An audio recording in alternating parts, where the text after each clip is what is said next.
work on that. I will invite now Dr. Sanitha. She will be talking to us on missed chances and mistaken priorities, the opportunity costs for skills and choices. I thought this was a dilemma which has been with me since I started my clinic. So to talk about it would be soothing to my soul also. So opportunity cost basically means the value of the next best alternative that is given up when a choice is made. There are two roads. If you take one, you are losing the other. Basically, that is the opportunity cost. So after starting the practice, because I was associated with an institute for my studies and early stages of my career, I found I had a lot of misses and lot of priorities which I took, but of course there were a lot of mistakes in that also. So this is a short career map. When I was trained at Little Flower Hospital from DNB ophthalmology to my fellowship, and then I worked there for 5 years as a consultant. Dr. Anne is here. She was with me throughout all these years. And when I came out, I knew I had adequate surgical skills. And I was trained as a pediatric ophthalmologist. I had some papers which I had won, some publications, and a lot of happiness in guiding and guiding this postgraduates, and also doing some small amount of research. So when I started my hospital in 2018, basically I was working as a general ophthalmologist, because it was a kind of, we were starting from scratch.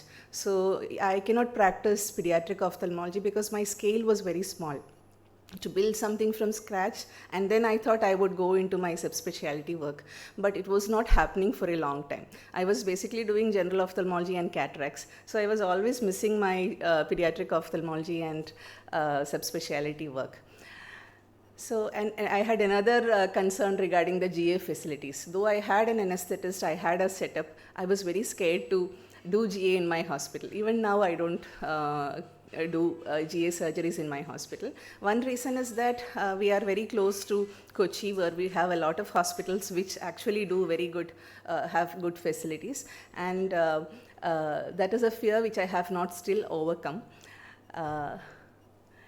Though we had referrals from across Kerala regarding pediatric ophthalmology work, I was finding it difficult to cater to them, because I was freelancing in a few hospitals. For example, I was associated with Amardeep in Kollam, and early days, I remember I come here once a month, and I was so happy seeing 50-60 patients and doing a few surgeries, which I couldn't do, pediatric cases, which I couldn't do in my hospital. So, and there was, now I have in a way sort out this problem, because I am tied up with a multi-specialty hospital in Kochi, which provides, where I do not have to think anything about GA or, so I have evaded that risk in a way, but I feel happy in that way. Another thing was academics.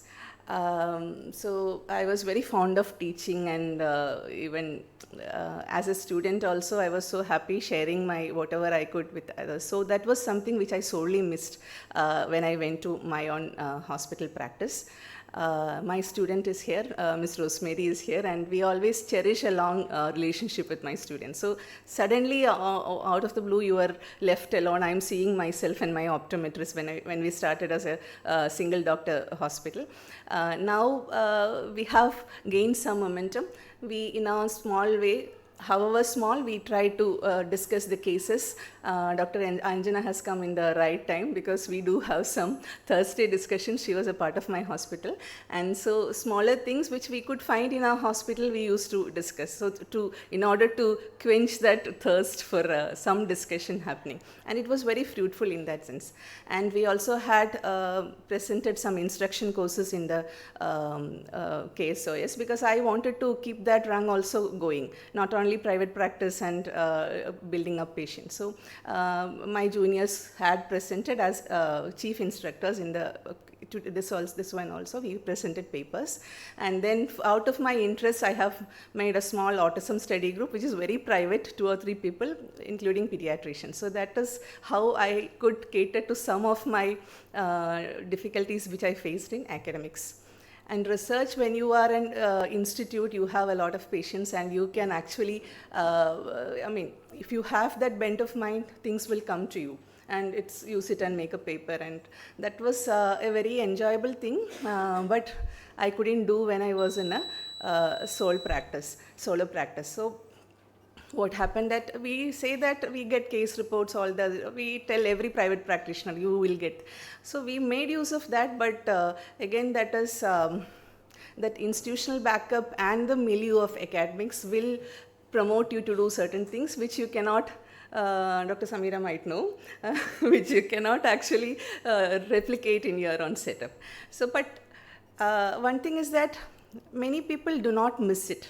Okay, because it's not everyone's cup of tea, but I was a person who always wanted to do it, who always missed it, and now I'm happy to say we have been doing some solid work for many years, and projects are in the pipeline, and it will come out. And another thing was that I couldn't go out of station for 3 or 4 years.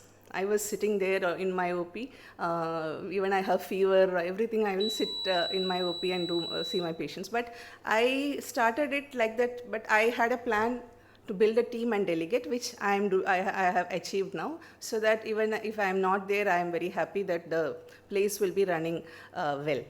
And initially I was stuck to the place, and I couldn't go to important CME programs. CME programs were on Sundays, which we didn't have the OPD, but what happens is it was the only time which we could spare for the family. So that was a missing which we had. And since I couldn't go out and do anything, I started learning something sitting inside my home, some online courses, and it actually helped me to change my perspective. And something I used to cater to is I always try to update myself with reading journals and ophthalmology stuff, and always have been very cautious on that. Vacations, family trips, family get-togethers, all these were problems in the initial years, but now I have managed to have more space for myself, and I think it is better off now. As Dr. Minu told, I know that you have to delegate. Definitely, you have to build a team first. So that has been on the go, and now we have time. I don't work 6 days to 8 hours. I take my time out, and it's very comfortable like this.